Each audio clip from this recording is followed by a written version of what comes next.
사복음서에 오늘 사건이 다 기록되어 있습니다. 그런데 복음서들마다 기록이 조금씩 다른데요. 그 다름은 잘못 기록한 게 아니라 보다 더 자세하게 기록한 부분이 있고 어떤 부분을 기록하고 어떤 부분을 기록하지 않은 그런 것들이 있기 때문입니다. 그래서 사복음서를 다 한꺼번에 보면 좋지만 예전에 마태복음 강의 때 아마 전체를 이렇게 함께 비교하면서 전했던 것 같습니다. 그래서 오늘은 마가복음, 순전히 마가복음의 기록에 따라서 오늘 이 밤의 일을 함께 들어보도록 하겠습니다.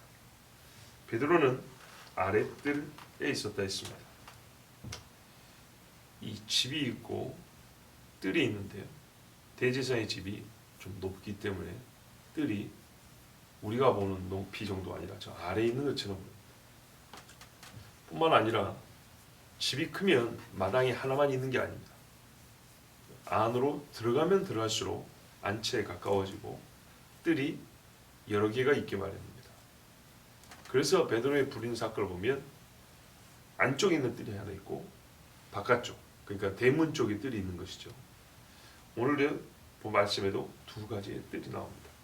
이거 조금 깊숙이 들어가 있다 이 말이에요. 깊숙이 들어가 있는 뜰에 있었는데 이때 뭐하고 있었냐?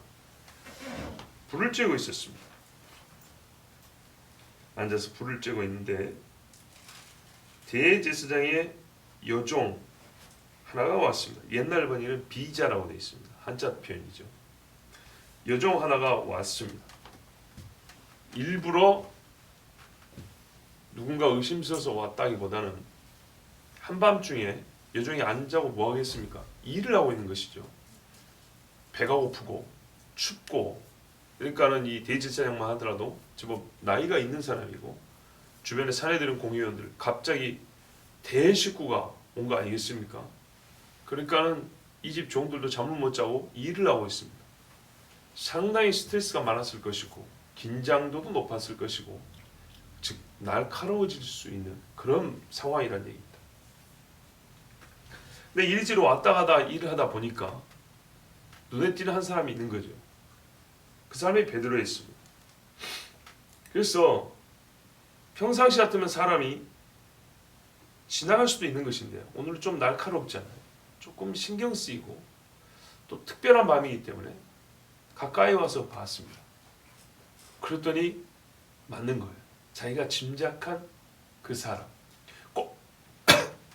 꼭 베드로라기보다는 왜? 당신 베드로잖아 이렇게 말을 못하죠.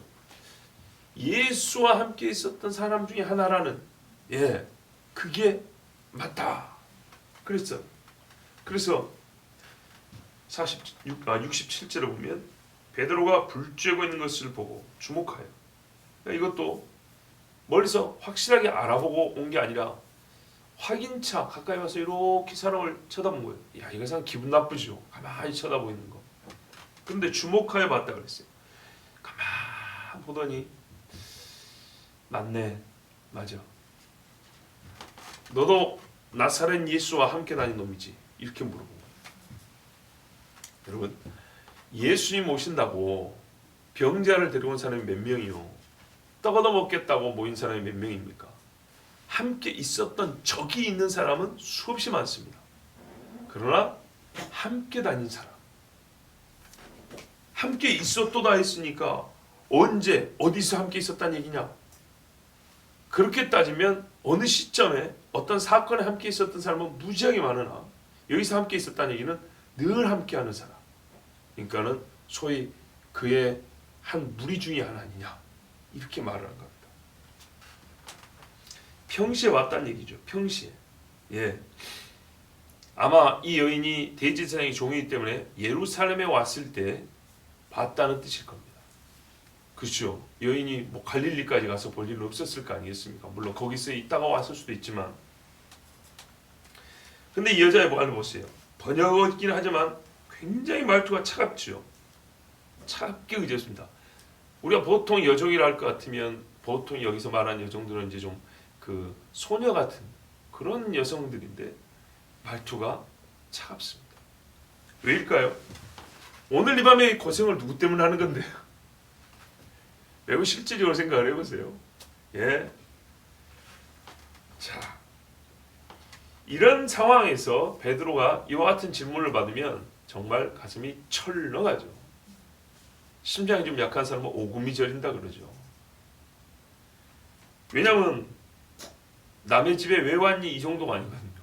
죄인을 취조하는 것 같잖아요. 왜냐?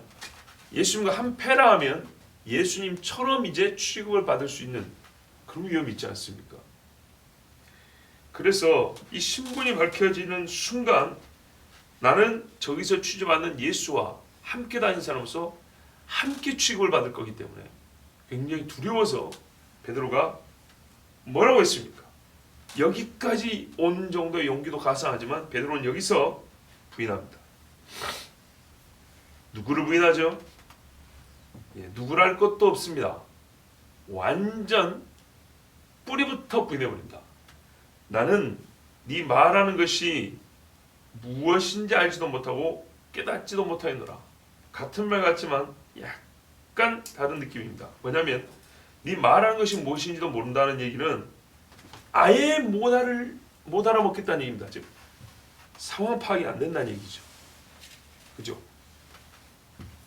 어떤 뭔가 큰 소란이 있는데 막 거기에 있는 사람한테 누가 뭘 모르면 모르죠. 그리고 주변에 뭔 사건이 있는데 나만 실제로 몰라요. 주변 사람들 다 아는데 그 사람이 나한테 물어보면 전혀 나는 상황 파악이 안 되기 때문에 나는 지금 뭘 물어보는지 모르겠다. 이해하지 못한다는 말은 말 뜻은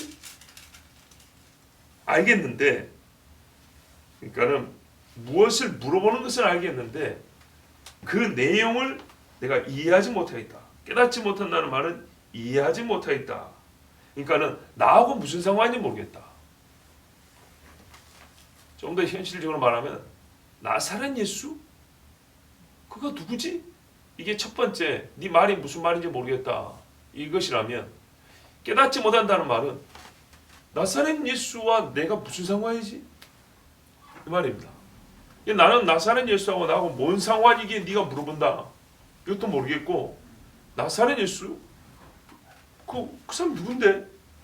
그 사람은 이 밤하고 뭔 상관인데 뭐 이런 식으로 이렇게 잡혀온 것도 모른다. 이 정도로 부인해버립니다. 예수를 모른다고 하는 것보다는 이 상황 자체를 아예 모른다. 이렇게 부인을 해버렸습니다.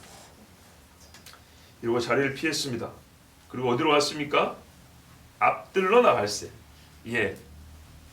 보다 대문 쪽에 가까운 좀 깊숙이 들어와 있다가 바깥쪽으로 옮겨간 겁니다.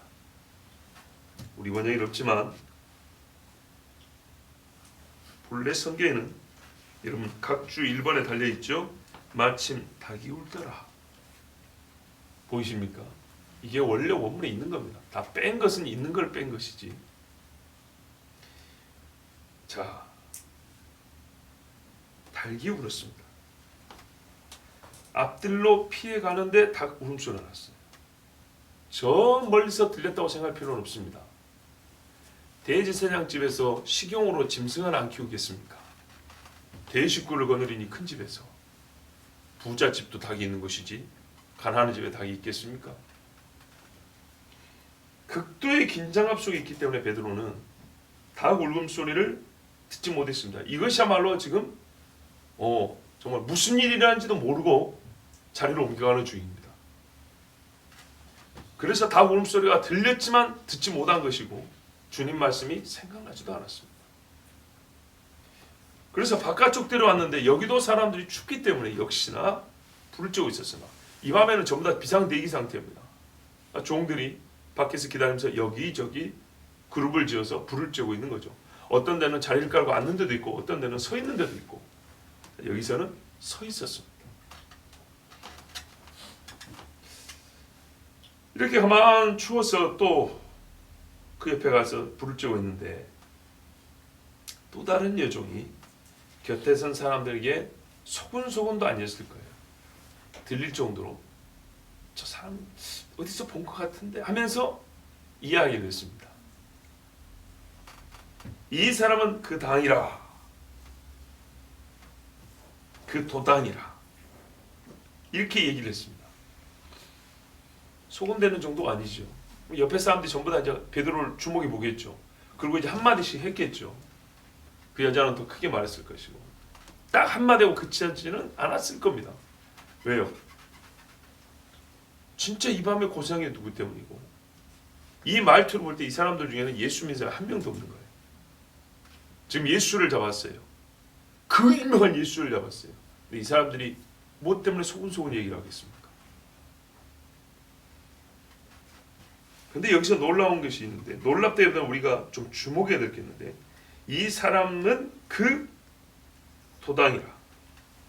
여기서 우리는 당시 사람들이 예수님을 특별한 한 개인으로만 보지 않고 패거리의 우두머리로 보고 있다는 걸 알 수가 있습니다.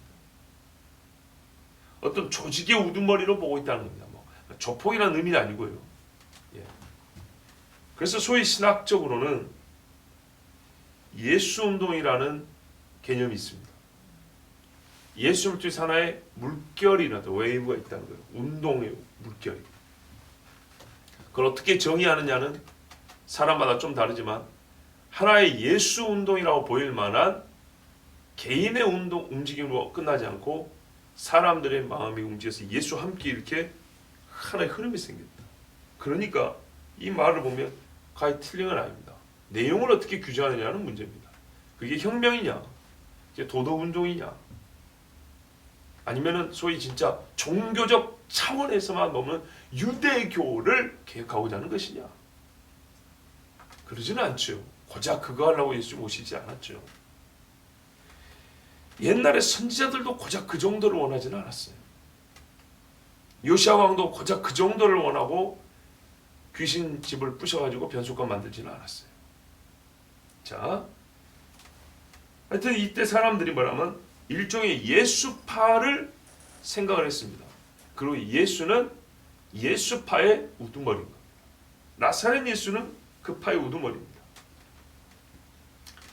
자, 그렇다면 그 파의 일원일 경우, 그 당의 회원일 경우에 연대적 책임을 물을 수 있는 건 당연하죠. 그죠? 당으로 규정을 지읍니다. 하나의 패로 규정을 지읍니다. 수장에게 갖고 있는 감정을 당원들에게 그대로 이입하는 것도 틀리진 않죠. 그죠? 집에 가장에게 갖고 있는 감정을 그 집안 식구에게도 비슷하게 표현하는 거 보통 있는 일인 것처럼. 그래서 예수가 수장이고 베드로가 그 파이면 거기다가 나중에 그 중에 선임자 합격이다. 이게 드러나면 더 크게 욕을 당할 수도 있겠죠. 베드로는 두려움에 떨었습니다. 예수님처럼 야 나도 저렇게 잡혀가지고 맞고 침뱉음을 당하고 욕을 듣겠구나. 잘못하면 저 가만 보니까 죽이려고 하는데 죽겠구나. 그 도당이니까. 그래서 또 부인했습니다. 번역은 간단하게 되어 있지만 또다시 그 말을 부인하니라 이렇게 되어 있습니다. 그러니까는 이번에는 아니다 나는 그 당이 아니라 이렇게 좀 더 직접적으로 부인한 겁니다. 얼마의 시간이 흐른 후에 조금 후에 이 조금은 몇 분은 아니죠. 여기서 한 번만 이제 다른 성경을 좀 함께 보면 1시간쯤 후에 이런 표현이 있죠. 곁에 서 있는 사람들이 이제 말했습니다. 누구의 충동이 됐든 간에 이제는 여러 사람이 한꺼번에 추궁을 합니다. 너는 갈릴리 사람이 참으로 그 당이니라. 이렇게 이제 쏘아붙이고 몰아붙입니다. 이 사람들의 논리와 증거가 뭡니까? 나름대로 자기들은 이제 증거를 확보했다는 뜻입니다. 그게 뭐냐면 예수당은 갈릴리당이라는 겁니다. 예, 예수당은 갈릴리당. 가룟 유다 정도 빼고 나머지 다 갈릴리 사람이란 말이에요. 가룟 유다의 가룟은 동네 이름입니다. 제가 알기로 가룟은 유대 지역 이름입니다. 갈릴리가 아니고. 그러니까는 예수당은 갈릴리당으로 인식이 되어 있는데 너는 갈릴리 사람이니까 그 당이 맞다. 약간 허술하긴 하지만 이 밤에 여기 모인 사람들에게는 그게 자명한 거였습니다. 왜 그러냐? 예수 당은 갈릴리 당인데 너는 갈릴리 사람이므로 예수 당이 맞다. 왜 이렇게 논리가 성립하냐? 놀라지 마세요. 이 시각 대제사장의 집에 갈릴리 사람이 있을 일이 없기 때문입니다. 이건 매우 중요한 사실입니다. 대제사장 집에 갈릴리 사람이 없습니다. 왜 그런가에 대해서는 연구가 필요하지만 이들의 논리는 그래서 확인이 되는 겁니다. 베드로를 갈릴리 출신이라는 것 때문에 예수당으로 몰아붙일 수 있는 겁니다. 그러므로 너는 예수와 한패다. 그러면 여러분 어떻게 베드로가 갈릴리 사람인 줄 압니까? 다 아시죠? 말투 때문입니다.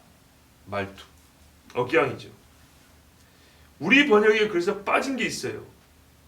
자, 원래 원문에는 이렇게 되어 있습니다. 분명히 너는 그들과 한패라. 왜? 당이니까요. 너는 갈릴리 사람이니 너의 말투가 그와 같으니라. 본래 있는 건데 이 뒷부분을 빼버렸어요. 다른 복음서에 있습니다. 마태복음과 누가복음과 보면 네 말투가 갈릴리 사람을 증명한다는 말이 있어요. 근데 거기 있으니까 두 군데 기록되어 있지는 않았을 거다. 그래가지고 하나를 뺀 게 마가복음을 빼버린 거예요. 왜? 마가복음은 기본적으로 짧아요. 그래서 마가복음은 원래 없었던 건데 추가했거나 나중에 누가 끼워 넣었다. 뭐 이런 식으로 잘라버린 겁니다. 마가복음에도 있습니다. 너는 갈릴리 사람이니 말투가 갈릴리 사람과 같으니라. 그래서 너도 예수 패의 한 사람이다. 이렇게 말을 했어요. 이 집에는 갈릴리 말투를 쓰는 사람이 없습니다. 그렇지 않으면 오직 말투를 근거로 베드로를 예수와 한패라 추앙할 수 없습니다. 다른 증거에는 오직 말투를 근거로 했습니다. 그러나 우리 번역에는 또 없지요. 있구나. 70절. 그러나 베드로가 저주하여 맹세하되 나는 너희가 말하는 이 사람을 알지 못하노라 했습니다. 그러나 여러분 베드로는 이제 사실을 자기를 보호하려면 말을 안 해야 돼요. 그렇죠? 말투 때문에 갈릴리 사람이고 갈릴리 사람이니까 예수 한패라 그럽니까? 말을 안 해야 돼요. 저도 서울 생활을 몇 년 했다고 말투가 묻어나잖아요. 그렇죠. 말을 안 해야 되지만 말을 안 하면 시인하는 꼴이 되고 그러니까는 하면 할수록 표현해볼까요? 갈릴리 냄새가 나는 여기서는 갈릴리 냄새 이꼴 예수 냄새란 말이에요. 예수쟁이는 그래요. 어쨌든 예수 냄새가 나요. 도망을 가려고 하든 덕을 보려고 하든 영광을 얻으려고 하든 예수 냄새가 나요. 그 독특한 갈릴리 억양으로 자기를 변호했습니다. 말을 할수록 갈릴리 출신하는 것이 드러나겠으나 말을 안 할 수도 없으니 말을 하면서 이제는 이 말투로 인한 의심을 이겨낼 수 있는 증거를 대야 됐습니다. 그렇죠. 말을 안 하고 있는 것보다 말을 하는 게 더 불리한 상황이에요. 말투 때문에. 근데 말을 하면 더 불리한데도 말을 한다는 것은 말투로 인한 의심, 말투라는 하나의 증거를 뒤집어 풀 정도로 더 강력한 반증을 해야 돼요. 근데 베드로가 갖고 있는 게 있어요, 없어요? 없죠. 털면 예수가 나오는데. 그래서 베드로는 저주와 맹세라는 카드를 씁니다. 유대인에게 있어서 저주와 맹세는 강력한 거거든요. 네가 그리스도나 할 때도 맹세를 시켰습니다. 베드로가 실제 했던 말은 우리가 본 기록보다 깁니다. 왜요? 본문에는 저주와 맹세의 어구는 없지 않습니까? 그죠? 저주에 해당하는 말은 없고 맹세하노니 이런 표현이 없어요. 그래서 다 기록하지는 않습니다. 끝에만 기록한 겁니다. 그 끝이 나는 너희의 말하는 이 사람을 알지 못하노라 입니다. 베드로는 자신이 갈릴리 사람이 아니라는 것을 변호하기 위하여 저주와 맹세를 하면서 너희가 말하는 이 사람을 알지 못한다고 주장했습니다. 그래서 가까스로 위기를 면할 수 있었습니다. 여러분, 그러면 베드로가 나름대로 성공을 했는데 무엇을 저주했을까요? 누구를 저주했을까요? 이 부분에서 우리는, 저나 여러분은 흔히 예수님을 저주했다고 생각을 합니다. 그렇죠? 근데 잘 생각해보면 그렇지 않습니다. 무슨 말이냐면 자기 자신을 저주했을 가능성이 큽니다. 가정과 조건형으로 말이죠. 구약 성경에서 많이 읽어본 문구가 있습니다. 이스라엘 사람입니다. 뭐라고 하죠?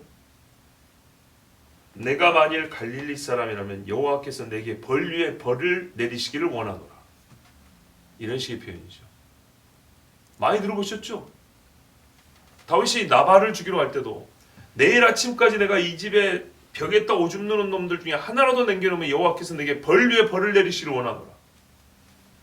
급박한 상황, 특히 싸움과 대적의 상황에서 이런 식의 표현을 많이 쓰는 걸 여러분 많이 읽어봤습니다. 또 이렇게 하죠.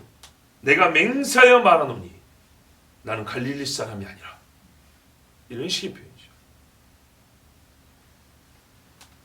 그러므로 베드로는 그러니까 이렇게 내가 맹세하여 말하노니 나는 갈릴리 사람이 아니라. 이 사람이 주장한 거 이거잖아요. 나는 갈릴리 사람이 아니라. 그러므로 나는 너희가 말한 이 사람을 알지 못하노라. 내가 알면서도 모른다고 할 경우 나는 여호와께 벌을 받을 것이니라. 이런 식의 이스라엘식 저주 문구를 쓰는 거죠. 우리가 구약성에서 많이 듣던 화법 말입니다. 자, 갈릴리 출신이 아니기 때문에 예수를 모른다는 논리.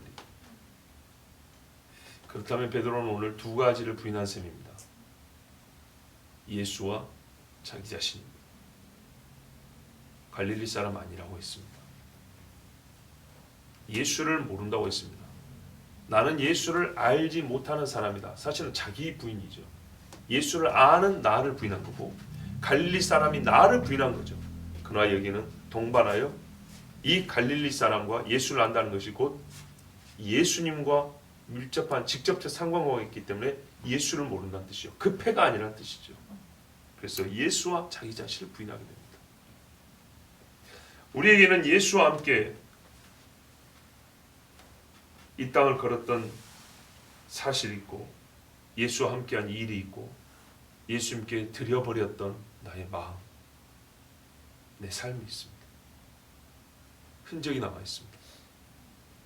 그러므로 그것들을 지워가면서 예수님을 부인해야 합니다. 예수님만 부인되지 않습니다. 예수와 함께한 무엇이 부인되어야 합니다. 그래서 예수님을 부인할 경우 이 사람은 예수님과 함께했던 나도 부인하게 됩니다. 예수를 부인하고 나는 정말 예수와 상관없는 자가 되어버립니다. 예수와 무관한 나, 그 사람은 훗날 예수님 앞에서 주장하고 싶은 나는 결코 될 수가 없습니다. 무슨 말인지 아시겠죠? 예수님 앞에 섰을 때 나는 이렇게 주장하고 싶어요. 주여 주여 주여. 나는 주님 앞에서 설교를 했었고 나는 주의 이름을 부르며 기도를 했었고 나는 주께서 병을 고칠 때도 그 옆에 있었으며 주께서 나눠주시던 떡을 먹었던 사람입니다. 근데 예수를 부인하는 건 어쩐 거라고요? 예수님과 함께했던 이 모든 일을 자기가 스스로 부인했기 때문에 나는 그날 네 말처럼 함께했던 자기 말처럼 함께했던 그 나가 이미 아닌 거예요.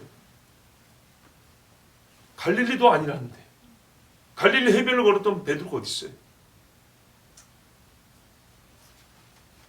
주님 앞에서 주님 나는 이런 사람이라고 주장하고 싶으면 그렇게 인정받고 싶으면 예수님과 예수와 함께한 나의 모든 것을 부인하면 안 됩니다. 그때 닭이 곧 두 번째 울더라. 그때 울었습니다.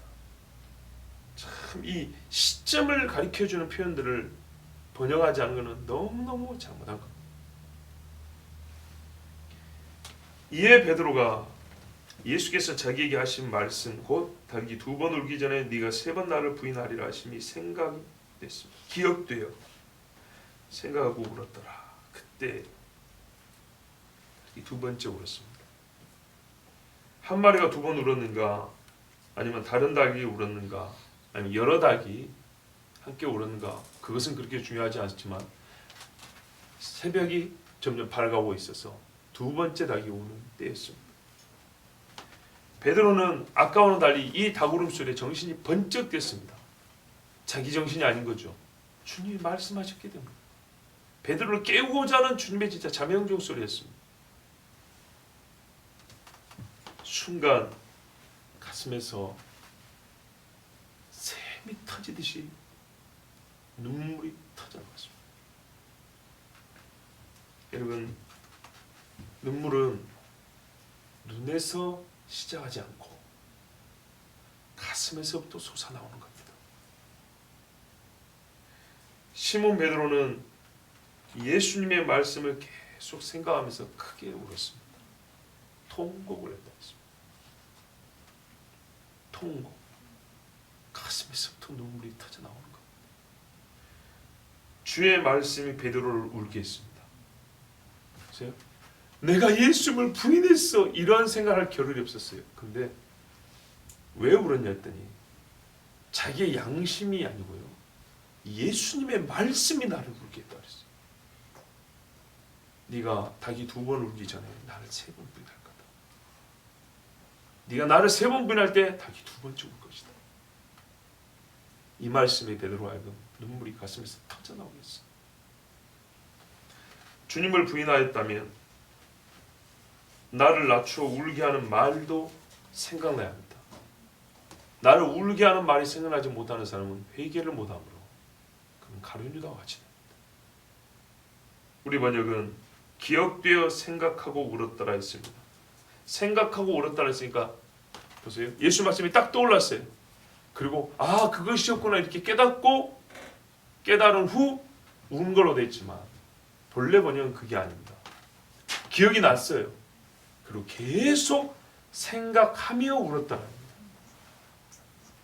계속 이 말씀이 마음에 지금 곧 듣는 것처럼 계속 연거푸 예수님이 직접 말씀하시는 것처럼 한동안 이 말씀이 계속 들려오는 겁니다. 그래서 그 시간 동안 계속 운 겁니다. 아까 떠올랐기 때문에 이것이 가슴 아파서 이제 그거는 됐고, 떠오른 건 됐고, 이제 우는 시간하고 우는 게 아니고요, 계속 이 말씀이 생각되고 그래서 눈물이 나고 소리를 질러 부르짖었습니다. 울어야 할 이유를 생각하게 하는 말을 들은 적이 있는 사람은 복이 있습니다.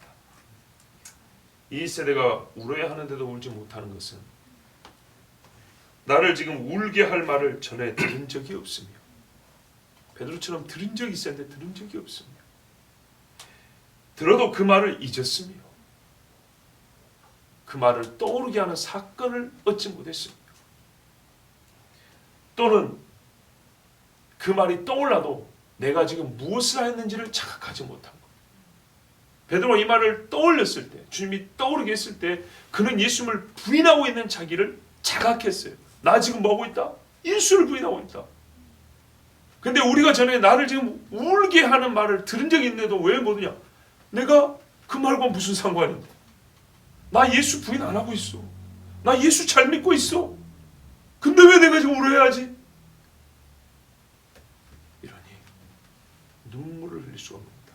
눈물은 가슴에서 나는 건데 가슴이 울리지 않으니 눈물이 나지 않는 겁니다. 이것이든 저쪽이든, 그러니까는 들은 적이 없던 자기 자신이 하고 있는 것을 자각하지 못하던 마음에 일각의 진동도 없는 겁니다. 일각은 한자 표현인데요, 1시간에 4분의 1, 매우 짧은 시간을 말합니다. 짧은 시간 동안도 주의 말씀이 떠오르지 아니하고, 짧은 시간 동안도 자기 행위를 돌아보지 아니하는, 그래서 울지 않는 세대입니다.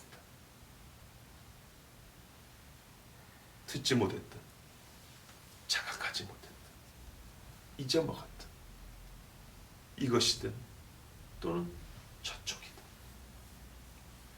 저는 개인적으로 지금의 베드로가 정말 큰 복을 받고 있다고 생각합니다. 눈물 흘리면 다 저주받은 건가요? 눈물이란 다 괴로운 거고 부정적인 건가요? 아니죠. 이때의 눈물은 금보다는 귀한 눈물입니다. 그래서 시편에 주여 내 눈물을 병에 담으소서 하고 있습니다. 진짜 병에 담아둘 만한, 이거를 담아서 영혼이 간직할 만큼 가치 있는 눈물입니다. 울어야 할 때 울게 하는 말씀이 있어 그 말씀이 기억나는 사람, 얼마나 복이 있습니까? 그 말씀을 생각하며 이 생각이 끊이지 않고 그 말씀을 생각할 때마다 눈물이 나는 사람, 그 말씀이 계속 눈물을 속에서 끌어올려주는 사람, 그런 복이 있습니다.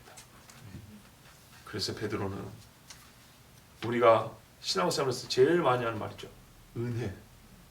진짜 은혜 받은 사람입니다. 내가 은혜 베풀 자에게 은혜를 준다고 그랬는데 베드로는 은혜 받은 사람입니다. 여러분, 이 사건에 우리의 눈은 보통 어디에 쏠려 있냐면 베드로의 부인에 쏠려 있습니다. 그래서 베드로를 지그시 밟습니다. 베드로가 잘했단 말은 전혀 아닙니다. 그리고 부인의 과정을 추이를 살펴볼 때 그의 말이 점점 심해졌다. 이렇게 보니까 마지막에 저주와 맹수도 저 예수 뭐 하면서 욕설을 한 것처럼 그렇게 생각하기 쉽습니다. 물론 가면 갈수록 말도 길어지고 자기가 예수와 상관없다는 것을 강조하는 건 사실입니다. 그러나 여러분, 자세히 보면 말의 과격성, 예수님을 욕하고 저주하는 이런 못돼 먹은 말의 정도가 심해졌다는 것보다는 예수님을 부인하는 그 두려움, 예수님과 연결돼서 죽을까 하는 그 두려움 속에서 베드로가 자기 살겠다고 정말 최상의 지혜를 다 쏟는 안타까운 모습을 볼 수 있습니다. 그리고 그가 또한 하나님 앞에서 얼마나 큰 은혜를 받고 있는지를 깨달을 수 있습니다. 말씀을 그대로 따라오면 있는 그대로의 사실을 보입니다. 그래서 우리는 자연스럽게 베드로의 눈물에 대하여도 그 가치를 인정하고 깨달을 수가 있습니다. 눈물은 뒤에 딸린 부록이 아니에요. 이 사건의 끄트머리, 엔딩컷, 하나의 자막이 아니라고요. 이 사건에서 짧지만 반반의 비중을 가진 그런 사건이에요. 함께 봐야 합니다. 시간은 길지만 반이 예수님을 부인한 것이고, 짧지만 반이 예수님 앞에 회개하며 가슴을 치고 울었던 베드로의 모습입니다. 이 땅에서 예수를 행여 우리가 살면서 부인하는 적이 적지 않게 있습니다. 그때는 울어야 합니다. 한 사람으로서, 교회로서, 즉 예수패로서 예수를 부인했다면 회개해야 합니다. 보십시오. 처음부터 예수 자신을 부인한 게 아니었어요. 결과적으로 그렇지만 그 패라는 것을 부인했어요. 그 당이라는 것을 부인했어요. 예수 무리 속에 든 것을 부인했다고. 예수님을 직접 부인하는 것도 죄지만 예수와 함께하는 사람인 것을 부인하는 것. 즉 말하면 당신 누구냐? 나는 교회 사람이야. 부인하지 마십시오. 예수쟁이는 교회의 사람입니다. 그리고 우리가 살면서 어느 모로나 부인했다면 주의 말씀이 생각되어 가슴에서부터 나오는 눈물을 쏟는 은혜가 있기를 축복합니다. 기도하겠습니다.